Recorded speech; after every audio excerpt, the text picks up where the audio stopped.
Hello students, कैसे हैं आप सभी का स्वागत है हमारे इस यूट्यूब चैनल पे। तो स्टूडेंट, आज का टॉपिक है हमारा रिकरेंस ऑफ रस्ट, यानी कि तो देखेंगे कि भाई जो रस्ट जो डिसीज़ होता है, रस्ट एक प्रकार का क्या है, डिसीज़ है। तो किस तरह से क्या करता है कि साल भर में किस तरह से, अगर हिंदी में देखा जाए तो इसको बोलते हैं प्रत्यावर्तन। प्रत्यावर्तन तो किस तरह से गेहूं के प्लांट्स में किस तरह से वार्षिक प्रत्यावर्तन की क्रियाविधि होता है, उसी के बारे में हमको देखना है। इसका टॉपिक है रिकरेंस ऑफ रस्ट। ठीक है, चलिए तो शुरू करते हैं आज की क्लास। तो जैसे कि स्टूडेंट, आप सभी को पता है कि यह जो रिकरेंस, एनुअल रिकरेंस जो होता है वो किस में होता है, आपके वीट में होता है। किस में देखने मिलेगा, आपके वीट में। वीट बोले तो क्या होता है स्टूडेंट, गेहूं। जैसे कि आप सभी को पता है वीट में कौन सा डिसीज होता है, रस्ट डिसीज होता है। कौन सा डिसीज होता है, रस्ट डिसीज होता है। और ये रस्ट डिसीज किसके रस्ट डिसीज जो होता है, तो आप सभी को पता है कि रस्ट डिसीज जो होता है वो 3 तरह से होते हैं। कौन कौन से होता है, एक होता है ब्लैक रस्ट, एक होता है आपका क्या, कौन सा रस्ट होता है आपका, ब्लैक रस्ट होता है। ठीक है, और ये ब्लैक रस्ट जो होता है ये किसके कारण होता है, ये ब्लैक रस्ट जो होता है वो होता है पक्सिनिया ग्रैमनी टिट्रीसाई के द्वारा होता है। किसके द्वारा होता है, पक्सिनिया ग्रैमनी टिट्रीसाई के द्वारा होता है। ठीक है ना, किसकी बात कर रहा हूँ मैं बात कर रहा हूँ पक्सिनिया ग्रैमनी टिट्रीसाई के द्वारा होता है। ठीक, वैसे क्या होता है, दूसरा रस्ट होता है जिसको बोलते हैं ब्राउन रस्ट, यानी कि भूरा रस्ट, जो किसके द्वारा होता है, वो होता है पक्सिनिया रिकॉन्डिटा, पक्सिनिया रिकॉन्डिटा के द्वारा होता है। ठीक, और जो तीसरा जो होता है, तीसरा डिसीज होता है रस्ट का, वो होता है आपका येलो रस्ट होता है। वो होता है पक्सिनिया स्ट्रीफॉर्मेसिस के द्वारा होता है, स्ट्रीफॉर्मिस के द्वारा के द्वारा होता है। गेहूं में अगर आप देखोगे सबसे ज़्यादा हानि जो होता है इन दोनों के द्वारा होता है, पक्सिनिया रिकॉन्डिटा और पक्सिनिया स्ट्रीफॉर्मिस के द्वारा होता है। और ये जल्दी दिखाई देता है, कहने का मतलब। और पक्सिनिया ग्रैमिनी टिट्रीसाई जो होता है, जो ब्लैक रस्ट जो होता है, जो गेहूं के जो प्लांट्स होते हैं, जो उनके इन्फ्लोरोसेंस होते हैं, उनकी जो हम सरल शब्दों में बालियाँ जो बोलते हैं, उसमें काले कलर के क्या होते हैं, स्पॉट दिखाई देते हैं। तो ये जो होते हैं स्पॉट उनको दिखाई देते हैं। ठीक है ना, गेहूं के जो प्लांट्स होते हैं उसमें देखने को मिलेगा स्टूडेंट। ठीक है, तो ये वाला टॉपिक को हम किस में पढ़ते हैं, हमें पक्सिनिया ग्रैमिनी टिट्रीसाई के लाइफ साइकिल जब पढ़ते हैं ना, उसमें पढ़ते हैं। ठीक है, और हमारा आज का जो टॉपिक है वो है क्या है, रिकरेंस। क्या है हमारा टॉपिक, है रिकरेंस, या फिर बोल सकते हो कि wheat, recurrence of wheat rust in India. मतलब कि जैसे कि अब इसके बारे में हम देखते हैं, तो आपको सभी को पता है कि कुछ मैं नोट्स के रूप में आपको मैं बताते भी जा रहा हूँ, तो आप उम्मीद करूंगा कि आप इसके अपने नोट डाउन भी कर लेंगे, तो आपको पढ़ने में भी इजी हो जाएगा और आपका नोट्स भी तैयार हो जाएगा। क्या होता है कि भाई भारत में पूरे भारतवर्ष के देखा जाए एक सर्वे के आधार पे, तो लगभग क्या होता है 30 मिलियन एकड़ के क्षेत्र में क्या होता है, गेहूं की फसल को बोया जाता है। ठीक है ना, किसके फसल बोया जाता है, गेहूं की फसल को बोया जाता है। और गेहूं के फसल जो होते हैं, गेहूं के जो फसल होते हैं उसमें तीनों प्रकार के क्या होते हैं, रस्ट। जैसे कि मैंने आपको बताया कि रस्ट जो होते हैं, इसमें तीनों प्रकार के रस्ट जो होते हैं वह इफेक्ट करते हैं। कौन कौन सा रस्ट होता है, पहला है ब्लैक रस्ट, ब्राउन रस्ट, और आपका क्या है, येलो रस्ट। ठीक है, मैंने बताया आपको ब्लैक रस्ट, तो ब्लैक रस्ट में मैंने आपको बताया था कि क्या होता है, वो पक्सिनिया ग्रैमनी टिट्रीसाई के द्वारा होता है। ब्राउन रस्ट होता है पक्सिनिया रिकॉन्डिटा के द्वारा होता है। येलो होता है पक्सिनिया स्ट्रीफॉर्मिस के द्वारा होता है। मतलब कि ये रोग उत्पन्न करता है, रस्ट डिसीज रोग उत्पन्न करता है। अगर जो बोलना चाहिए कि इनमें से ये दो जो ज़्यादातर क्या करते हैं, ज़्यादा हानि पहुंचाते हैं, और ये जो होते हैं क्या होते हैं, थोड़ा देर से क्या होते हैं, फसल में हमको दिखाई देते हैं। ठीक है, चलिए आगे और देखते हैं। इसके आगे हम देखते जाते हैं तो हमको पता चलता है कि भाई हमारे इंडिया में क्या होता है, भारत में जो है जो डिसीज़ होता है, खासकर कौन सा डिसीज़ की बात चल रहा है अभी, रस्ट डिसीज़। तो रस्ट डिसीज़ का क्या होता है कि उनका सबसे रस्ट डिसीज़ का के बारे में जो एक वैज्ञानिक है जिसका नाम है डॉक्टर के सी मेहता, डॉक्टर के सी मेहता मेहता। तो डॉक्टर के सी मेहता ने क्या किया था, एक शोध किया था, उन्होंने अपना एक शोध किया है। और वैसे अगर मैं बात करूं डॉक्टर के सी मेहता की, तो डॉक्टर के सी मेहता जो कि क्या है, आगरा कॉलेज में क्या थे, वर्तमान समय में तो नहीं है वे क्या हो गए हैं, लेट हो गए हैं, मतलब कि वो स्वर्गवास हो गया उनका। वे आगरा कॉलेज में क्या थे, बॉटनी के क्या थे, प्रोफेसर थे। और उन्होंने अपना जो शोध कार्य जो था 1923 से 1940 के बीच उन्होंने किया था। 1923 से 1940 के बीच में किया था।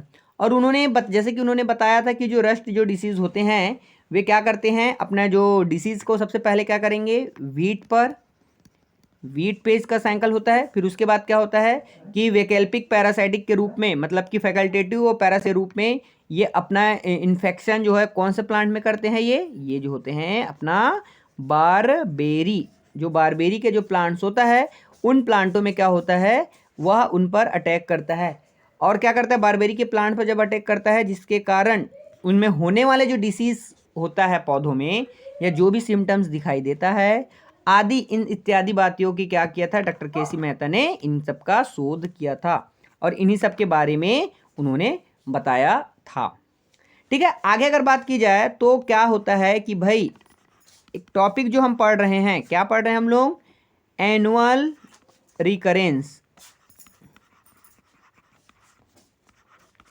एनुअल रिकरेंस मतलब कि रस्ट डिसीज में एनुअल रिकरेंस हम बोल रहे हैं बार बार, तो इसका आखिर तात्पर्य क्या है, इसका मतलब ये होता है कि एवरी ईयर, मतलब कि प्रतिवर्ष, क्या होता है प्रतिवर्ष, कौन से डिसीज के कारण, रस्ट डिसीज का क्या होता है, रस्ट डिसीज का क्या होता है, इन्फेक्शन फैलता है।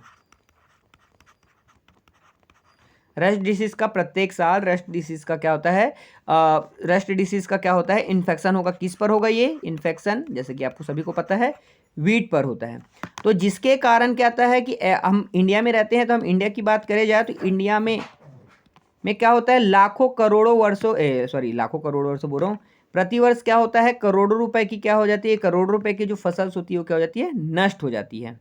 क्या हो जाती है, नष्ट हो जाती। तो कहने का मतलब यही हुआ स्टूडेंट कि एनुअल रिकरेंस का तात्पर्य यही होता है कि एवरी ईयर रस्ट डिसीज के कारण वीट पर होने वाला इन्फेक्शन, उसी का जो अध्ययन किया जाता है वो क्या कहलाता है, एनुअल रिकरेंस कहलाता है।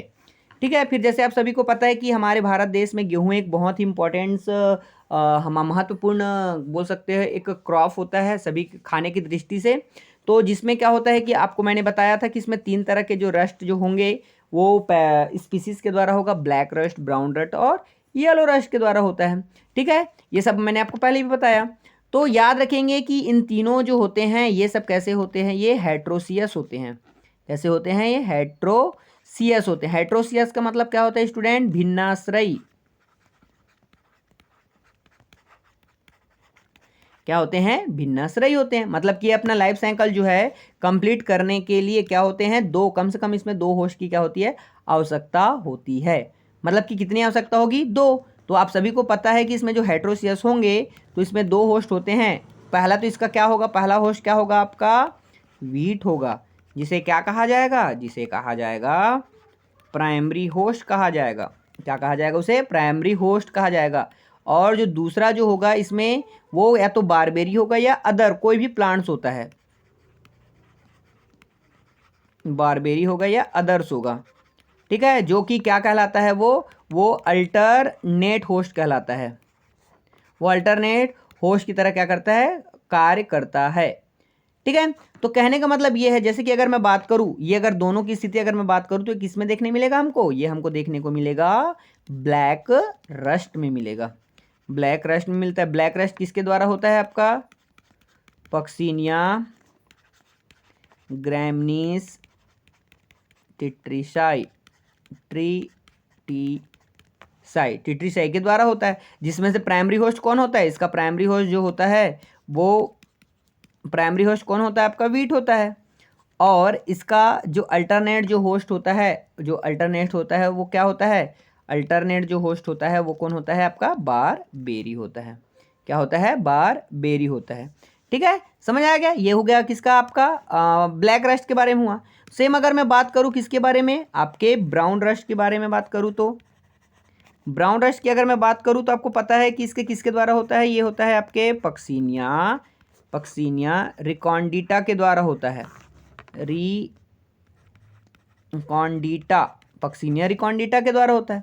ठीक है ना। तो यहाँ पे भी कितने होस्ट होंगे, यहाँ पे भी जो होगा आपके 2 होस्ट होंगे।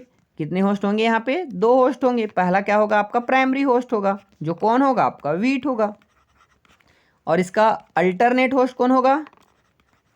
इसका अल्टरनेट जो होस्ट होता है वो होता है आपका थैलिक्ट्रम फ्लेवम। थैलिक्ट्रम फ्लेवम। तो ये इसका क्या होता है? अल्टरनेट होस्ट होता है। जैसे कि मैंने आपको पहले ही बताया है कि इसमें 2 तरह के क्या होते हैं, ये हेट्रोसियस होते हैं, मतलब इसमें 2 तरह के क्या होंगे? इसमें होस्ट होंगे। अगर मैं इसी की तरह से बात करूं, आपका तीसरा पॉइंट आपका येलो रस्ट। येलो रस्ट की अगर मैं बात करूं स्टूडेंट, तो येलो रस्ट किसके द्वारा होता है आपका? येलो रस्ट जो होता है वो किसके द्वारा होता है? पक्सिनिया स्ट्रीफॉर्मिस।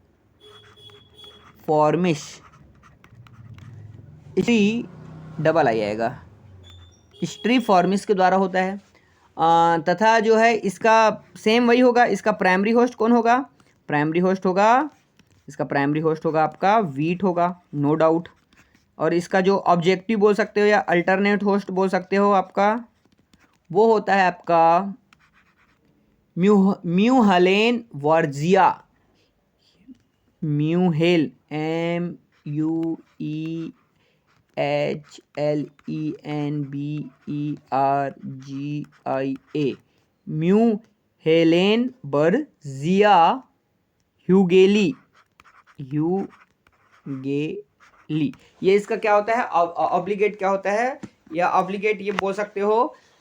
ऑब्लिगेट क्या होता है? उसका होस्ट होता है, कि जैसे कि मैंने आपको पहले ही बताया था, या फिर इसको अल्टरनेट होस्ट के रूप में हम जानते हैं। ठीक है, तो तीनों का होस्ट है। पेपर में अगर आपके क्वेश्चन आते हैं तो तीनों के आपके अल्टरनेट होस्ट के बारे में जानकारी होनी बहुत जरूरी है। ठीक है, क्योंकि हम रस्ट पढ़ रहे हैं भाई, तो रस्ट के बारे में हमको जानना बहुत जरूरी है कि कौन किसके द्वारा होता है। चलिए आगे बढ़ते हैं। जैसे कि आप सभी को पता है स्टूडेंट कि पक्सिनिया ग्रैमिनी ट्रिटिसाई का जो लाइफ साइकिल होता है, पक्सिनिया ग्रैमिनी ट्रिटिसाई का जो लाइफ साइकिल होता है वो क्या होता है आपका? मैक्रोसाइक्लिक होता है। क्या होता है? मैक्रोसाइक्लिक होता है। जिसमें क्या होता है? माइक्रोसाइक्लिक होता है, जिसमें कितने स्पोर्स बनते हैं? जिसमें 5 स्पोर्स का क्या होता है? जिसमें 5 स्पोर्स का फॉर्मेशन होता है। जिसमें से क्या होता है? जिसमें 3 प्रकार के स्पोर, जैसे कि अगर बात किया जाए, जिसमें से क्या होता है? 3 जो स्पोर्स होंगे, 1 2 3। जैसे कि पहला हो गया आपका यूरेडोस्पोर,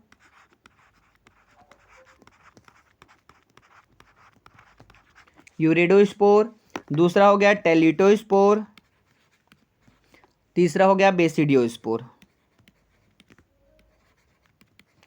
ठीक है ना? ये जो होते हैं, ये जो तीनों जो स्पोर्स जो बन रहे हैं, ये किस में बनते हैं? ये वीट में बनते हैं। ठीक है, किस में बनते हैं? ये वीट में बनते हैं। तथा इसके जो अलावा जो 2 और स्पोर्स हुए, कौन कौन से? आपके पिक्निडियोस्पोर्स,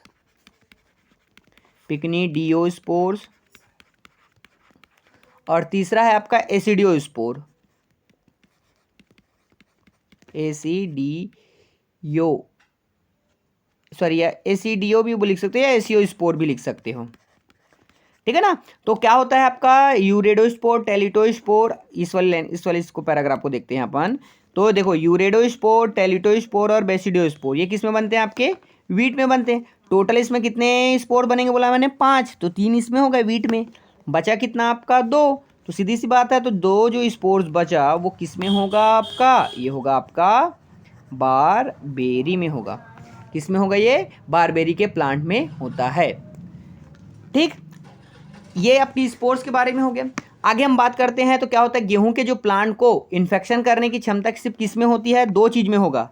सबसे शुरू हमने किस में देखा था? ये पहला क्या था आपका? यूरेडोस्पोर, साइकिल चलते जाएगा। और लास्ट क्या हुआ आपका? एसिडियोस्पोर। क्या हुआ? एसिडियोस्पोर। तो सीधी सी बात है, तो इसमें वीट में इन्फेक्शन की जो क्षमता होगी, वीट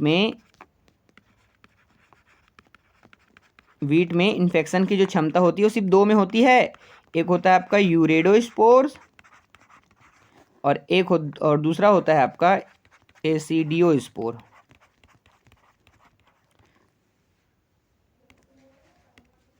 ठीक है, एसिडियोस्पोर्स में होती है।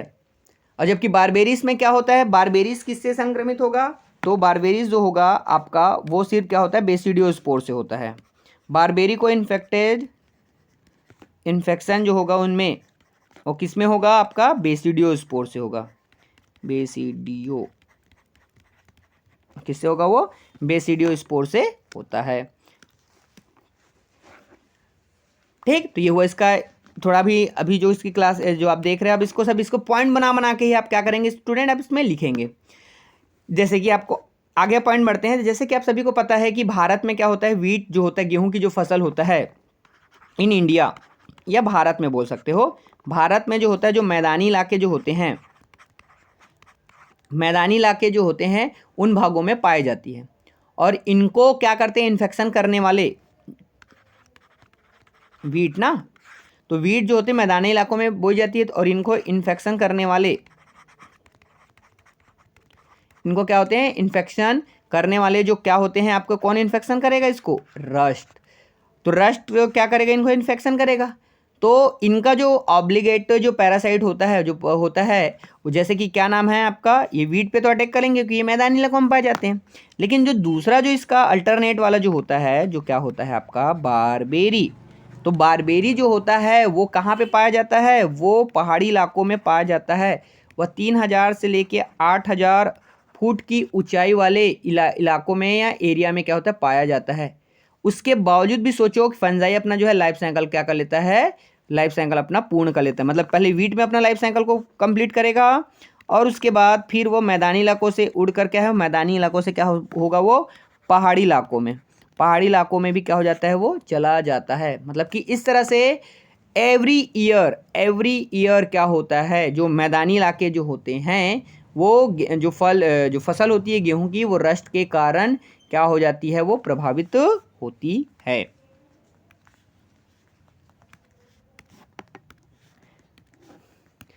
अगर मैं बात करूं रस्ट के रिकरेंस के बारे में, तो हमें तीन चीज क्या बोलना चाहिए, तो हमको तीन बातों का हमने को ध्यान रखना चाहिए। मैंने क्या कहा, जो प्लांट है उसमें रस्ट के जो रिकरेंस होते हैं,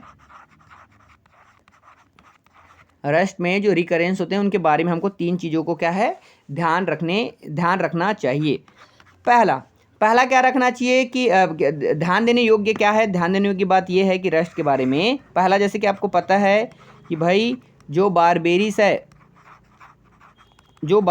है वो कहाँ नहीं पाया जाता, वो मैदानों में नहीं पाया जाता, मैदानों में नहीं पाया जाता है। और ये कहाँ पाया जाता है, ये पाया जाता है पहाड़ी इलाकों में। कितने की ऊंचाई में, 3000 से लेके 8000 तक की क्या होता है, ऊंचाई वाले भागों में पाई जाती है। ठीक है। दूसरा बात याद रखने वाला होता है कि जब गर्मी का समय होता है, मतलब कि समर वेकेशन में क्या होता है, टेम्परेचर कैसा होता है, हाई होता है। टेम्परेचर क्या होता है, हाई होता है। तो टेम्परेचर जब हाई होता है, उसी के कारण क्या होते हैं, जो रस्ट डिसीज़ जो होते हैं उनके स्पोर जो होते हैं वे क्या होते हैं, वे सर्वाइव अपने आप को नहीं कर पाते। मतलब रस्ट के जो स्पोर्स होते हैं वे अपने आप को सर्वाइव नहीं करते और क्या हो जाते हैं, उनमें जीवित नहीं रह पाते। कौन, रस्ट के स्पोर्स। कब, गर्मी के समय में।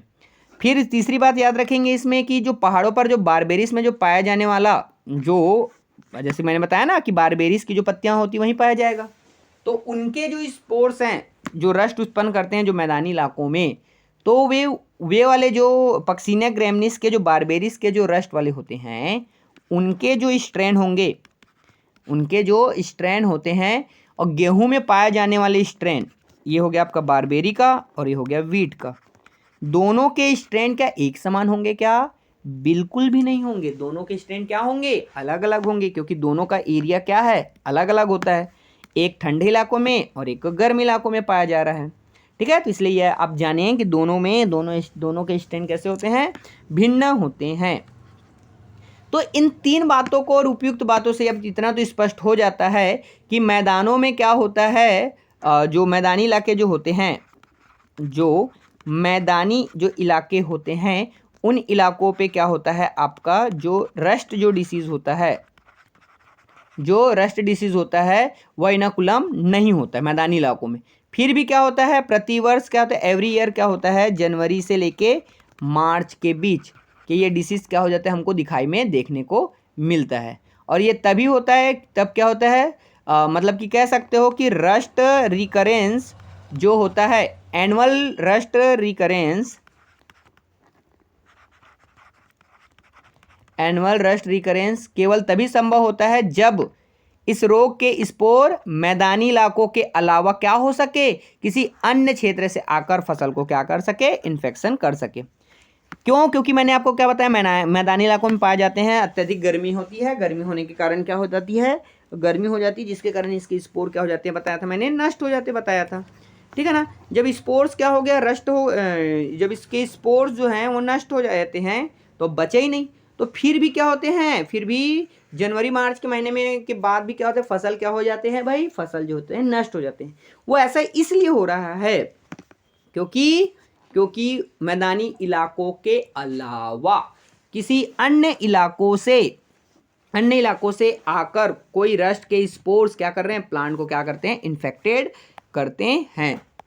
तो यही सब की बातों का जो अध्ययन होता है वही क्या कहलाता है, आपका रस्ट रिकरेंस होता है। और ये हर साल होता है, इसलिए इसको क्या कहा जाता है, एनुअल रस्ट रिकरेंस या एनुअल रिकरेंस के नाम से इसे जाना जाता है।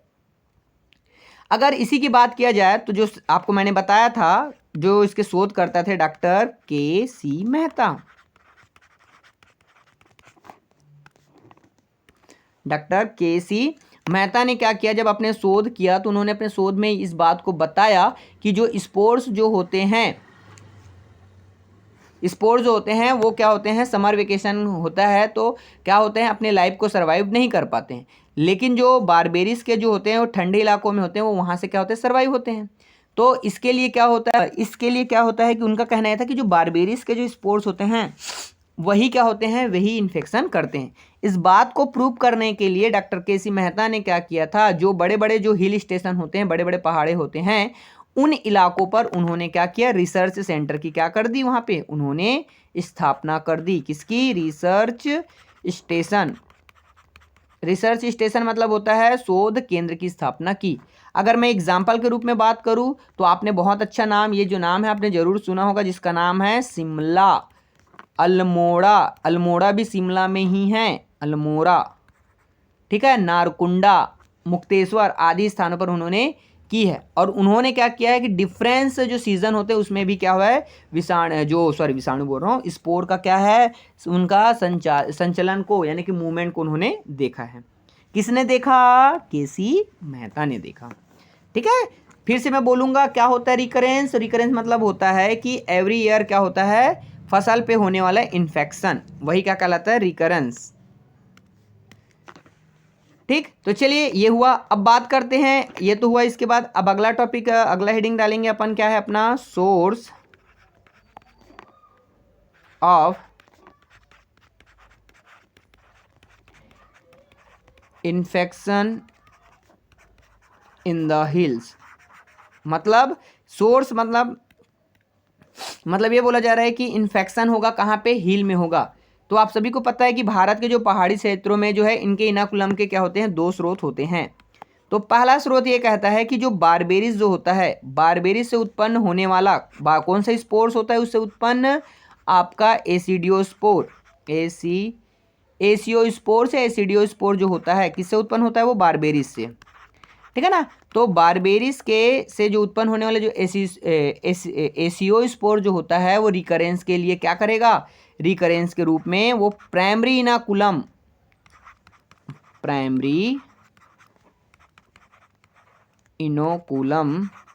के रूप में कार्य करता है। मैंने क्या बोला कि बारबेरी किसके द्वारा, स्पोर एसियोस्पोर्स के द्वारा क्या करता है, रिकरेंस प्राइमरी इनाकुलम के रूप में क्या करता है, कार्य करता है। पहला चीज़ तो याद रखेंगे। दूसरा याद रखेंगे कि जो आपका जो वीट है, वीट में जो उपस्थित जो स्पोर्स होंगे, कौन सा स्पोर्स आपका, यूरेडोस्पोर्स, ये भी किसके रूप में काम करेंगे, आपके प्राइमरी के रूप में। क्योंकि आपको पता है कि इसके दो होस्ट होते हैं, एक होता है आपका क्या, वीट होता है, दूसरा क्या होता है, बारबेरी होता है। इसीलिए क्या बोल रहा हूं मैं, दोनों का प्राइमरी होस्ट जो है प्राइमरी इनाकुलम के रूप में काम करते हैं। यूरेडो स्पोर जो होते हैं वो प्राइमरी इनोकुलम के रूप में कार्य करते हैं। ठीक, चलिए अब बात कर लेते हैं स्टूडेंट की रोल इसमें अपन, अब इसके बाद अपन बात कर लेते हैं इसमें कि दोनों का क्या वैल्यू है। जैसे मैंने अभी आपको बताया ना 2 पॉइंट, इन्हीं 2 पॉइंट को हम 1 बाय 1 क्लियर करते हैं। पहला लिख लेते हैं हेडिंग में अपन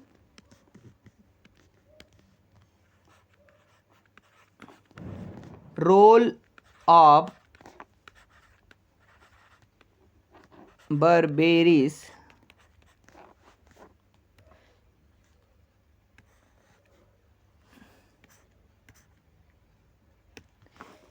ये बर्बेरिस है ना, मैं कई कई जगह पे मैंने बी को ए किया है, उसको अब सुधार लेंगे। जल्दबाजी में मैंने ई को ए किया है, तो इसलिए आप थोड़ा सा ध्यान देंगे, क्योंकि ठीक है, और कहीं पे होगा तो आप उसको थोड़ा सुधार लेंगे। Role of berberis in the recurrence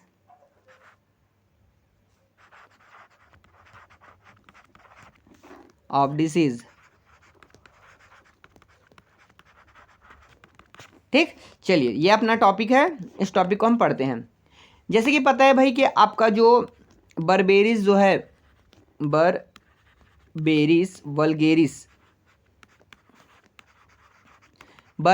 vulgaris जो होता है वो पक्सिनिया ग्रैमिनीज का क्या होता है, ये पूरा नाम है ना, पक्सिनिया ग्रैमिनी ट्रिटिसाई जो बोल रहे हैं ना, तो पक्सिनिया ग्रैमिनीज का क्या होता है, ये वैकल्पिक क्या होता है, ऑब्लिगेट क्या होता है, पैरा होस्ट होता है, होस्ट। वैकल्पिक होस्ट, पहला होस्ट कौन होता है आपका, वीट, दूसरा क्या होता है आपका बर्बेरिस होता है, तो इसलिए बोल रहा है कि ये ऑब्लिगेट पर होता है। लेकिन ये क्या होता है, जैसे कि आपको सभी को पता है कि ये क्या होता है, 5000 से लेके 8000 की ऊंचाई पर क्या होता है, ये पाया जाता है। और इस ऊंचाई पर क्या होता है, आप सभी को पता है कि जब हाइट ज़्यादा हो, हाइट मतलब ऊंचे प्रदेशों में क्या होगा, वहाँ पे किसकी खेती कम होगी, वहाँ पे गेहूं की खेती बहुत कम होती है। तो इसी बात को बताते हुए जो थे मेहता साहब ने कहा था, मिस्टर मेहता के अकॉर्डिंग, मेहता ने बताया था कि जो ब्लैक रस्ट के लिए क्या होता है, बर्बेरिस की कम ऊंचाई पे पाई जाने वाली, मतलब क्योंकि बर्बेरिस कहाँ पाया जाता है, हाई ऊंचाई में पाया जाता है। लेकिन इसी बात, और वहाँ पे हमको तो ये भी पता है कि हाई मतलब ऊंची स्थान है, तो वहाँ पे वीट की तो खेती पैदावार कम होती होगी। तो इसी को बात को बताते हुए मेहता साहब ने कहा था कि बर्बेरिस की कुछ ऐसी प्रजातियाँ होती है, जैसे अगर बात की जाए बर्बेरिस एरिस्टेटा, बर्बेरिस लाइसियम इत्यादि भी जो होते हैं, मतलब कह सकते हो जो कम ऊंचाई वाले क्षेत्रों में पाए जाते हैं, उन वाले क्षेत्रों में पाए जाने वाले भी क्या होते हैं, आपके ऑब्लिगेट पैरासाइट के रूप में काम करते हैं, कार्य करते हैं। ऐसा क्यों कहा जा रहा है, क्योंकि भाई देखो उनकी जो प्रजाति होती है वो ऊंचे ऊंचे स्थानों में पाई जाती है, और ऊंचे स्थानों पे वीट नहीं पाया जाता, तो मन में ये भी आ सकता है। इसी बात को बताते हुए मेहता जी ने कहा था कि उनकी कुछ स्पीसीज होती है, किसकी, बर्बेरिस की, जो कि क्या होता है, जो कम कम ऊंचाई वाले मैदानी इलाकों में पाई जाती है, तो वो भी क्या होते हैं, ऑब्लिगेट पैरासाइट के रूप में कार्य करते हैं। और इन पर किनका इनकी स्पीसीज में, बर्बेरिस में क्या पाया जाएगा भाई, बर्बेरिस की स्पीसीज में क्या पाया जाएगा आपका, एसिडिया जो होता है वो पाया जाता है। ठीक, आगे बात करते हैं कि जो लगभग जो होती है 5000 फुट की ऊंचाई पर गेहूं के जो वीट के जो फसल होते हैं, उनमें इन्फेक्शन से जो उत्पन्न होगा, कौन सा उत्पन्न होगा वहाँ पे,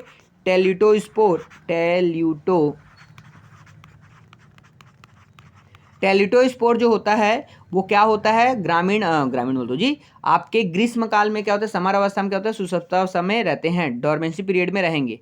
फिर जब उनका डॉर्मेंसी पीरियड जब ठीक हट जाएगा, उसके बाद वो क्या हो गए, वो जर्मिनेट होंगे। जब ये जर्मिनेट होंगे तो उनके फलस्वरूप क्या होता है कि टेल्यूटो से क्या बनेगा आपका, बेसिडियो। फिर बेसिडियो द्वारा क्या होता है कि इनका इन्फेक्शन किस पे होता है, आपका बर्बेरिस पे होता है। और ये बर्बेरिस का इन्फेक्शन कब होता है, जुलाई के महीने के पूर्व, मतलब कि जब वर्षा ऋतु होता है ना, तब जब वर्षा ऋतु होगा उनके पहले तो संभव नहीं होगा, मतलब क्या होगा भाई बोलना चाहिए, बरसात में बिल्कुल भी नहीं हो पाएगा। तो बर्बेरिस का इन्फेक्शन जो होता है वो क्या होता है आपके जस्ट जुलाई के पहले तक तो कोई संभव नहीं होता, जुलाई के पहले तक। जैसे ही जुलाई महीना होता है उसके बाद क्या होता है, उनमें बेसिडियोस्पोर के बाद क्या आएगा, आपका एसिडियोस्पोर आएगा या एसियोस्पोर आएगा। तो बर्बेरिस में एसियोस्पोर का फॉर्मेशन कब होता है, उसका फॉर्मेशन जो होता है वो जुलाई में होता है। क्या होता है, जुलाई में होता है। अब जुलाई में जब होता है तो क्या होता है स्टूडेंट, जब एसियोस्पोर का जब फॉर्मेशन हो जाएगा तो क्या होता है, ये जब उड़ते उड़ते जब जाता है तो क्या जून जुलाई आते तक के क्या होता है कि आपके जो गेहूं की जो फसल होती है वो पहाड़ी इलाकों में भी क्या होता है कि मई जून को ही क्या हो जाती है, उसकी फसल को क्या कर ली जाती है, मई जून को काट ली जाती है।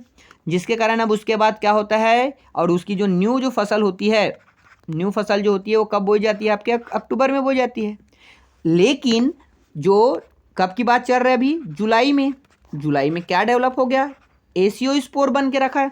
तो एसियोस्पोर को अक्टूबर तक, क्योंकि नई न्यू जो फसल आ रही है वो अक्टूबर में आ रही है, और अभी तो कौन सा महीना चल रहा है, जुलाई, तो वो एसियोस्पोर्स है। तो जुलाई से चलते चलते जुलाई, अगस्त, सितंबर, अक्टूबर, अपने को 4 महीने क्या होता है, वो अपने आप को क्या है जीवित रखने में क्या होती है, वो असंभव होती है। क्या होती है, अपने आप को जीवित नहीं रख पाती। इसलिए क्या होता है कि वो इसीलिए क्या होती है कि वो जो बारबेरिस को क्या करती है, क्या करती है, वो बारबेरिस पे क्या कर लेती है, वो अटैक कर देती है। जिसके कारण क्या होता है, बारबेरिस में क्या हो जाता है, वो डिसीज हो जाता है। तो अतः ये कहा जा सकता है कि जो भारत भर में जो होता है ब्लैक डिसीज जो होता है, ब्लैक डिसीज जो होता है तो किसके कारण, बारबेरिस के कारण नहीं होता, वो किसके कारण होता है, वो बोल सकते हो आप, भारत में जो रिकरेंस की जो क्रिया होगी उसमें बारबेरिस का कोई विशेष योगदान नहीं होता है। क्यों नहीं होता, क्योंकि बारबेरिस में और रस्ट में जो पाए जाने वाले, दोनों में मैंने पहले ही बताया था कि दोनों में जो पाए जाने वाले जो स्ट्रेन होते हैं, जो दोनों में पाए जाने वाले स्ट्रेन होते हैं वो दोनों कैसे होते हैं, अलग अलग होते हैं। तो कह सकते हो कि जो ये इसलिए हो रहा है क्योंकि देखो भाई, अब बर्बेरिस जो है कहाँ आएगा, वो उड़ते उड़ते चले जाते हैं, लेकिन बर्बेरिस का कहाँ आता है आपका यहाँ, कब, रस्ट के डिसीज में आएगा। तो कहने का मतलब ये है कि दोनों अपने अपने जगह में क्या होते हैं, सेपरेट होते हैं। तो जिसके कारण क्या होता है, ये अपने आप को डिसीज को कॉज करने में क्या करते हैं, हेल्प करते हैं। ठीक, तो ये हुआ आपका पहला पॉइंट हुआ। चलिए देखते हैं इसका दूसरा पॉइंट में देखते हैं। दूसरा पॉइंट है आपका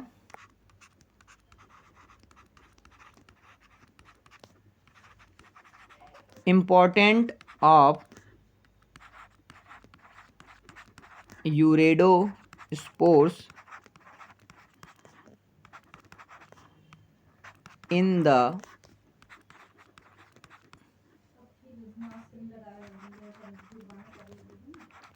रिकरेंस ऑफ डिसीज। अब देखो, अभी हमने बेसिडियोस्पोर के बारे में पढ़ा, अब क्योंकि बेसिडियोस्पोर से बारबेरिस में होता था, अब इंपॉर्टेंस आप किसका पढ़ेंगे, हम यूरेडोस्पोर का। जैसे कि आप सभी को पता है स्टूडेंट की जो आपका जो यूरेडोस्पोर जो होता है, यूरेडोस्पोर जो होता है वो क्या होता है, किस पे अटैक करेगा, जैसे कि आपको पता ही है वीट पे पड़ेगा। और हमारे यहाँ वीट की जो फसल जो होती है वो कब आती है, वीट की फसल, गेहूं की फसल जो होती है, जैसे कि आप बात करो कि नवंबर में, अक्टूबर नवंबर में क्या की जाती है, बो जाती है। जो नवंबर आते आते क्या हो जाता है कि फसल में क्या, कुछ जो फसल डिसीज होते हैं उनमें इन्फेक्टेड हो जाते हैं। जैसे जैसे एटमॉस्फेयर उनके अकॉर्डिंग होता है तो फिर क्या होता है कि प्लांट पर क्या होता है, प्लांट पर उनके चाहे स्टेम हो या फिर उसके क्या हो, लीफ हो, उन पर क्या होता है, यूरेडोस्पोर का क्या हो जाता है, उसका यूरेडोस्पोर का फॉर्मेशन होना शुरू हो जाता है। और जैसे ही स्पोर मैच्योर होते हैं, स्पोर्स होते हैं, वो क्या करते हैं, एयर के द्वारा डिस्पर्जल या फिर डिस्पर्जित हो जाते हैं, और ये क्या करते हैं, फिर धीरे धीरे क्या करते हैं, पूरे एरिया भर में क्या हो जाते हैं, फैल जाते हैं। क्या हो जाते हैं, पूरे एरिया भर में फैल जाते हैं। और इसके इस तरह से क्या होता है, धीरे धीरे धीरे धीरे जब फैलते जाता है तो उसके बाद क्या होता है, धीरे धीरे क्षेत्रों में क्या हो जाता है, फैल जाता है, जिसके कारण पूरे एरिया भर में क्या हो जाता है, डिसीज हमको दिखाई देता है। तो उसके कारण उसके जो फसल्स होती हैं, फसल्स में फल अच्छे से नहीं लग पाते हैं। फिर क्या बोला जाता है कि ये भारत के, फिर जो बोलना चाहिए, फिर इनके जो स्पोर्स होते हैं, जो लोअर जो पहाड़ी इलाके होते हैं उन स्थानों पे भी क्या हो जाते हैं, वो गिरने लग जाते हैं। तो इस प्रकार कहा जा सकता है स्टूडेंट कि भारत के जो पहाड़ी और जो मैदानी इलाकों में जो रस्ट डिसीज जो होता है, जो इसका रिकरेंस होता है, इन्फेक्शन फैलाने का काम जो मेन हीरो होता है, चाहे मैदानी इलाका में हो चाहे क्या हो वो पहाड़ी इलाका में हो, पहाड़ी इलाकों में होता है तो वो क्या कर किसके द्वारा होता है, आपका यूरेडोस्पोर के द्वारा होता है। तो उपयुक्त स्थान मतलब इतने बातों से आप अब इतने से यह स्पष्ट हो जाता है स्टूडेंट कि जो रस्ट डिसीज होता है उसका जो एनुअल रिकरेंस में क्या होता है, सबसे बड़ा योगदान अगर किसी को होता है तो क्या होता है, आपका यूरेडोस्पोर का होता है, सबसे ज़्यादा होता है। और डॉक्टर केसी मेहता ने तो यहाँ तक कहा है कि भारत के जो मैदानी भागों में क्या होता है, रस्ट के डिसीज के लिए क्या होता है, रिकरेंस के लिए क्या होता है, उत्तरदायी होता है। इसके लिए उन्होंने बहुत सारे 2 महत्वपूर्ण केंद्र के नाम भी बताए हैं, जिससे कि आपका हो गया नेपाल और उसका क्या है दूसरा, नीलगिरी की पहाड़ियाँ, मतलब कि इन्हीं नीलगिरी की पहाड़ियाँ। ठीक है स्टूडेंट, तो ये हुआ आपका क्या हुआ, रिकरेंस ऑफ इंडिया, जिसके बारे में आपको जानना बहुत जरूरी था। ये बहुत ही इंपॉर्टेंट टॉपिक है आपके लिए, आपके एग्जाम के पर्पस में, एग्जाम में ऐसे क्वेश्चन बहुत आते हैं। तो स्टूडेंट्स, तो इस तरह से आज की क्लास क्या होती है, समाप्त होती है। आप सभी को बहुत बहुत धन्यवाद कि आपने यहाँ पूरी लास्ट तक ये वीडियो देखा है, और अगर आपने पहले वीडियो नहीं देखा है तो प्लीज़ स्किप करके मत देखिए, पूरा वीडियो देखेंगे तब आपको अच्छे से समझ आएगा। ये वीडियो आपको अच्छा लगा हो तो प्लीज़ लाइक करिए, ज़्यादा से ज़्यादा शेयर करिए, चैनल को अभी सब्सक्राइब नहीं किया हो तो सब्सक्राइब कर लीजिए। तो ठीक है स्टूडेंट, अब मिलेंगे हम अगले क्लास में। अगर आपकी कोई डिमांड्स हो कि सर हमको इस टॉपिक पे आपको वीडियो चाहिए तो प्लीज़ कमेंट बॉक्स में आप उसको लिख सकते हैं। ठीक है स्टूडेंट, थैंक यू।